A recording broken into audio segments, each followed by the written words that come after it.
Hello, everyone. Today, I want to go over everything that happened during the Mongil Stardive Developer Livestream on April 24th with you. I know many of you do not have time to sit through the entire long stream, so I will summarize everything in the easiest way to understand, analyze what these changes really mean for players, and most importantly, do not skip the ending because there is a free gift and there is not much time left to claim it. Before we start, I want to talk a little about the context of this stream. After the game launched, the player community gave a lot of feedback, from the lack of materials, exhausting farming, to technical issues. And the April 24th live stream was exactly the moment when the development team sat down to directly respond to each point one by one. One thing I find a bit disappointing is that the entire stream was conducted in Korean, with no language support for the global community. The developers also recognized this and apologized, while also saying that they will prepare a highlight video with subtitles to make up for it. I think this is something they need to learn from for future streams, because international players are also a very large part of the Mongil community. All right, let's get into the main content.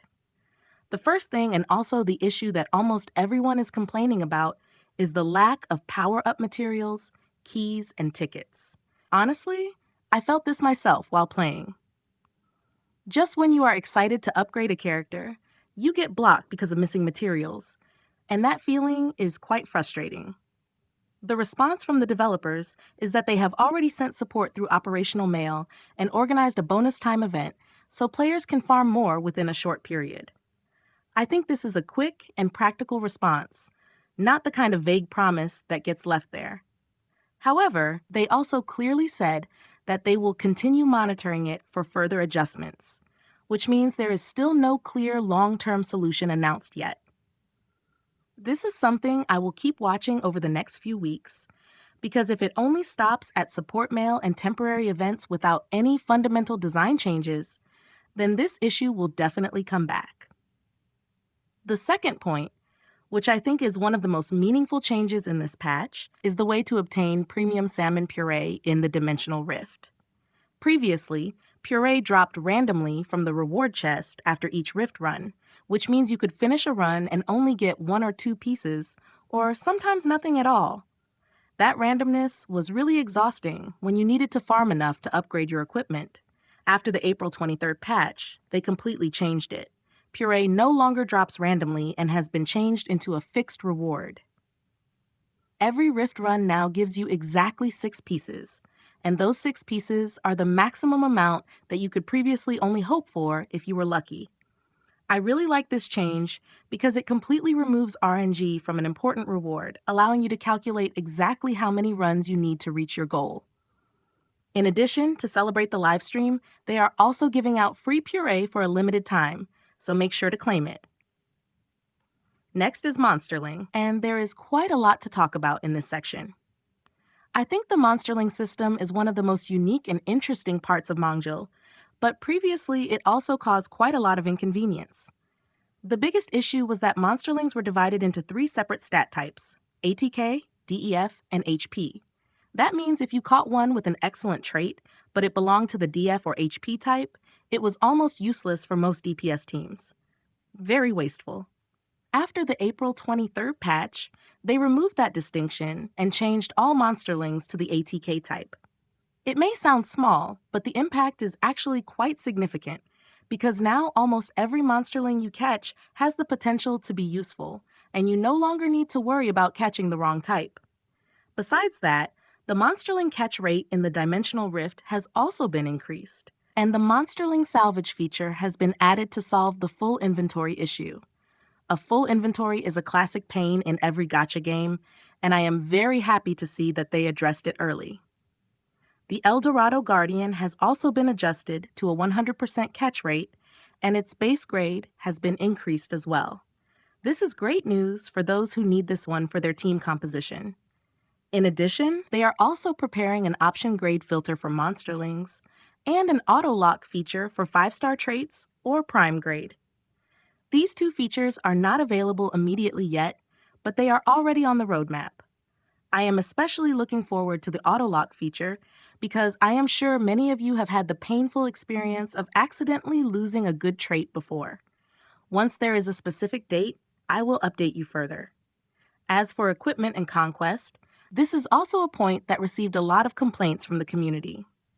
The drop rate for materials and equipment in Conquest used to be quite low, which made the gear building process long and sometimes discouraging. After the April 23rd patch, the drop rates have been increased for both materials and equipment in Conquest. I do not have exact numbers yet on how many % the increase is, but the feeling after playing post-patch is noticeably different. They also said that they are considering additional improvement directions and will announce more once there is a clear plan. So I think this is not yet the final chapter of the equipment story. Now, I want to talk about a pretty serious issue related to Nyanners that the developers have confirmed. The Monster Capture bonus system is supposed to give you bonus EXP for Nyanners during the first 10 captures, but a bug caused this 10 count to be calculated incorrectly based on the research level of the Monster Codex instead of the actual number of captures.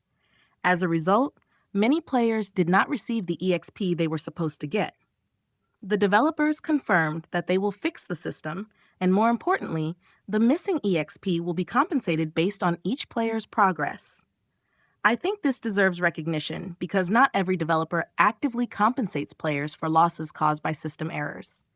Usually, fixing the bug is where it ends. Going the extra step like this is a big plus. For technical issues and service stability, I will summarize the key points. Errors in unstable network conditions are being addressed. HDR graphical issues have been patched, but you should continue reporting if you still encounter them. Frame drops on high-end devices are still under investigation, with no specific fix yet.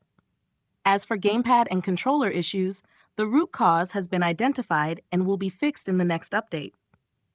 I know those of you playing on PC with controllers have been waiting for this, and at least it is good news that they know where the issue is. Regarding Control QOL, the Auto Move feature for PC has been added since the April 23rd patch. If you play on PC, you know that previously you had to constantly hold movement keys while exploring, which was quite tiring. Now it is much better. The Hold to Attack feature on PC, similar to mobile, is also being developed. Other community suggestions, like customizable key mapping for mobile and a training dummy, have been acknowledged and are under consideration. For overall QOL, Event Story Skip is expected to be added in the May update. They are also considering improvements, such as displaying craftable items when selecting materials, showing related recipes on the map, and adding a tracking system to locate where specific Monsterlings or materials drop. This tracking system is what I am looking forward to the most, because currently finding farming locations for a specific Monsterling takes quite a lot of effort. They will also improve the UI to clearly indicate when monsters have been defeated. It is a small change, but very helpful when exploring. And here are two pieces of news that I think many of you will like the most. First, Esther's model has received graphical improvements in this patch. The developers said they want the appeal of characters to continue evolving after release, and Esther is the first character to receive this level of attention. I see this as a positive signal that they are not neglecting character quality after launch. Second is the news that many of you have probably been waiting for. Mina will be released on April 29th, which is this Wednesday. This schedule was moved forward from the original plan due to extremely positive feedback from the community about Mina. And I think this is a very commendable decision because not many developers are willing to adjust their schedule based on player feedback. The April 29th update will also include the Monsterling filter, so there is quite a lot to look forward to. If you have been saving Compass of Destiny to pull for Mina, get ready. Finally, a quick reminder about the Livestream rewards. There are 3 parts you need to know. First, a 3-star Eldorado Guardian Monsterling will be sent via in-game mail, available to claim before May 7. Second, the redeem code FINDSTAR10 will give you 10 Compass of Promise, also available until May 7. Make sure to claim it right away because it would be a shame to miss it. Third, there's a special 7-day login event with various rewards, so remember to log in daily to not miss any day. Overall, I'm quite satisfied with what the development team has done this time. They responded quickly, some changes were implemented even before the stream, and their transparency in acknowledging issues and compensating players is something I highly appreciate. Of course, there are still many things without a clear timeline, and I will continue to follow closely and update you. Especially after the April 29th update with Mina, there will definitely be more interesting things to talk about. What are you looking forward to the most in the next update? Let me know in the comments. I read all of them. Don't forget to like and subscribe so you do not miss the next video. See you again soon.